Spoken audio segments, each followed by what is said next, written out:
land grabbing in Ile-Ife.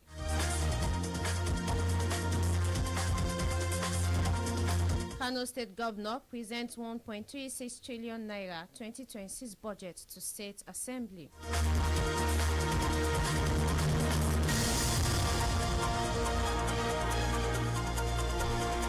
Now the news in full. President Bola Ahmed Tinubu has postponed his planned trips to South Africa and Angola following fresh security concerns in the country. This comes in the wake of fresh bandit attack on worshippers at the Christ Apostolic Church in Iruku, Kwara State, which reportedly occurred a day after the kidnapping of 25 schoolgirls in Kebbi State on Monday. The special advisor to the President on Information and Strategy, Bayo Ononuga, on Wednesday, confirmed the development, noting that the President has ordered the deployment of additional security personnel to Eguku and neighboring Ekiti, directing the police and intelligence agency to track down the attackers. President Tinubu was expected to travel today for the G20 summit in South Africa before proceeding to Angola for the AU-EU summit. However, he suspended his trip, stating he must first receive reports from Vice President Kashim Shettima, who visited Kebbi on his behalf, and from security agencies investigating the Kwara attack. The President reaffirmed his commitment to ensure security operatives rescue the abducted schoolgirls. In the meantime, former Kano State Governor Rabiu Musa Kwankwaso has called on the federal government to urgently investigate the worsening insecurity across the country, following a surge in mass kidnappings and deadly bandit attacks. The 36 state governors under the Nigerian Governors Forum, NGF, have reaffirmed their commitment to advancing gender equality and social inclusion across the country. The forum chairman and Kwara State Governor Abdulrahman Abdulrazak in Abuja disclosed the creation of a new gender affairs department within the forum, aimed at strengthening subnational support for women's empowerment, while inaugurating the Community of Practice (COP) for Commissioners of Women Affairs, describing the initiative as a major milestone in the country's push for gender equality. He also unveiled the forum's Gender Equality and Women's Economic Empowerment Strategic Plan 2025 to 2029, aligned with national policies and the Sustainable Development Goals, which targets mainstreaming gender perspectives in budgeting, governance, and legal reforms. The forum's Director of Gender Affairs, Awao Aliru, said the Community of Practice will serve as a collaborative platform for policy design, knowledge sharing, and accelerating progress for women and girls across all states. More than 4,000 residents of Osun State have received free eye care services through an outreach program organized by All Progressive Congress APC chieftain in Osun West Senatorial District, Peter Ugundeji, in honor of his 40th birthday. The initiative covered 4 local government areas in Osun West Senatorial Districts, Ede, Iwo, Ejigbo, and Irewole, with about 1,000 beneficiaries in each location. Ugundeji, in a chat with newsmen on Wednesday at Ejigbo, said the program was designed to support vulnerable residents who lack access to proper eye care due to financial and facility constraints. He stressed the need for people to prioritize their health, noting that poor health remains a major barrier to economic advancement. The APC chairman of Eden North Local Government, Alhaji Adeshina Labi, praised Ogundeji's continued philanthropic efforts, describing the outreach as another demonstration of his commitment to community development. Osun traditional ruler, the lodger of Lukosi land, Ile-Ife, Osun State, Oba Abdulateef Awojobi, has issued a stern warning against land grabbing by chiefs and fellow traditional rulers in the town. Oba Awojobi, during a visit to villages under his domain in Ife South Local Government area, which include Aba Lukosi, Oja, and Awowole, emphasized that Ooni of Ife, Oba Adeyeye Ogunwusi, instructed newly coronated rulers to focus on transforming their communities rather than engaging in unlawful land sales or property takeovers. He also used the visit to assess the challenges faced by residents to promote infrastructural development, while solar lights and public address systems were donated to the communities. He further paid a courtesy visit to Olu of Kajola, Oba Akinola Fadoyin, where both royal fathers called for peace, unity, and collaboration to drive development across the area.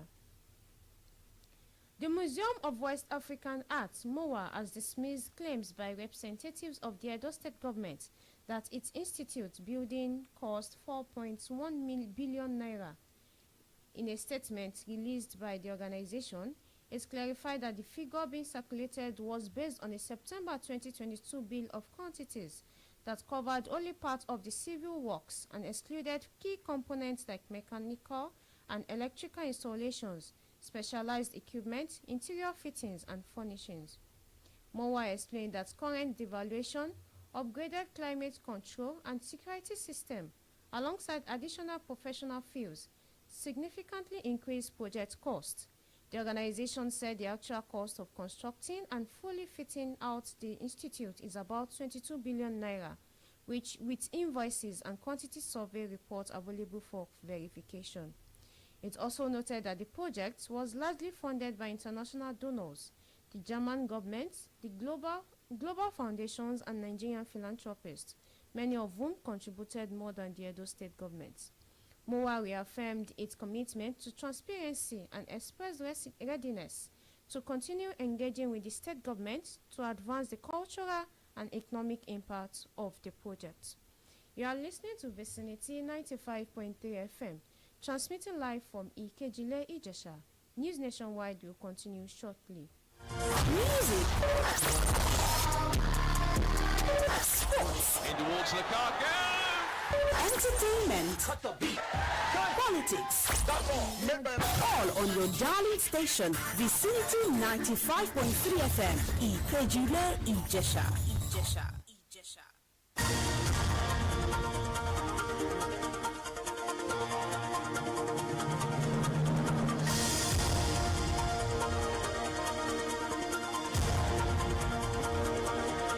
Thanks for staying tuned. For news updates and live streaming, visit our website at vicinity953fm.com.ng.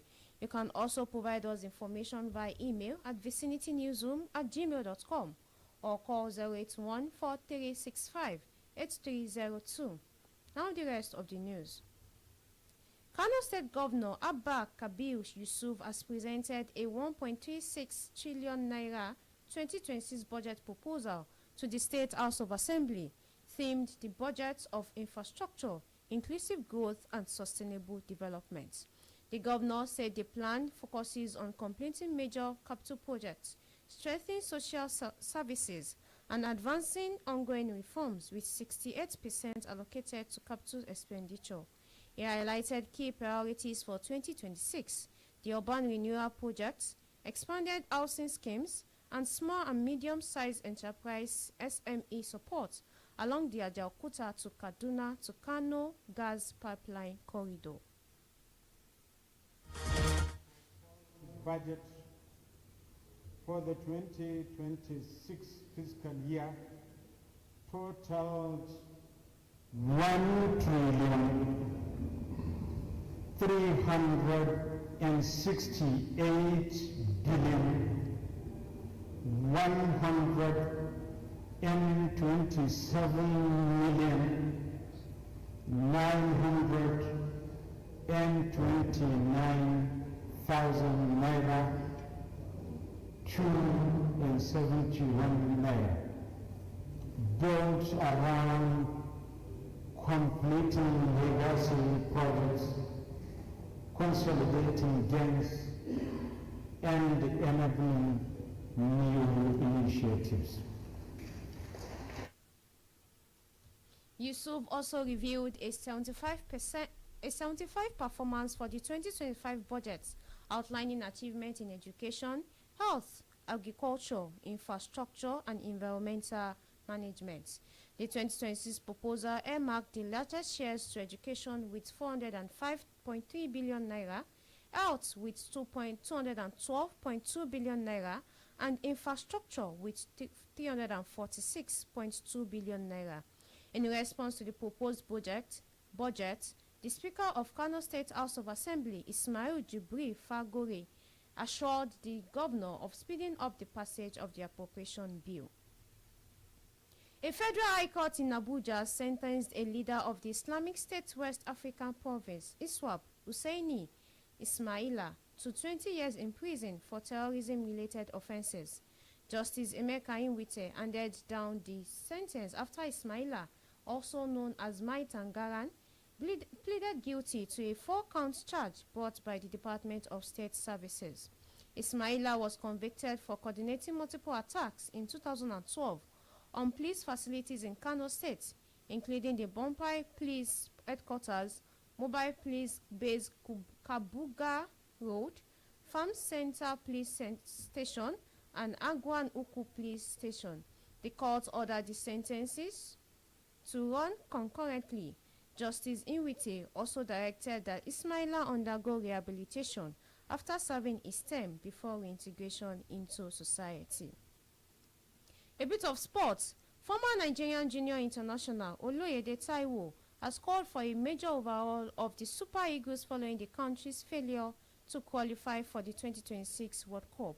Taiwo argued that many senior players have reached the end of their cycle and that the team must embrace youth, hunger and long-term planning to remain competitive on the international stage. Taiwo, after Nigeria's playoff defeat to DR Congo, criticized the repeated reliance on older players and urged the Nigeria Football Federation to retain coach Eric Chell, citing his promotion of young talents like Benjamin Frederick and Akko Adams. He recommended integrating 6 to 7 U20 players into the senior squad, stressing that a properly nurtured new generation is essential for the country to regain its standing in global football. To end news nationwide, another look at the headlines. President Bola Ahmed Tinubu has postponed his planned trips to South Africa and Angola following fresh security concerns in the country. This comes in the wake of fresh bandit attack on worshippers at the Christ Apostolic Church in Eruku, Kwara State, which reportedly occurred a day after the kidnapping of 25 schoolgirls in Kebbi State on Monday. We told you that Osun traditional ruler, the lodger of Lukosi land, Ile-Ife, Osun State, Oba Abdulateef Awojobi, has issued a stern warning against land grabbing by chiefs and fellow traditional rulers in the town. Lastly, you heard Kano State Governor Abba Kabir Yusuf has presented a 1.36 trillion naira 2026 budget proposal to the State House of Assembly, themed the budget of infrastructure, inclusive growth and sustainable development. And just before we go, the last line. To create one's own world takes courage. That was News Nationwide. It was edited by Oluwafunke Israel. I'm AISHA IBRAHIM. Many thanks for listening. Good evening.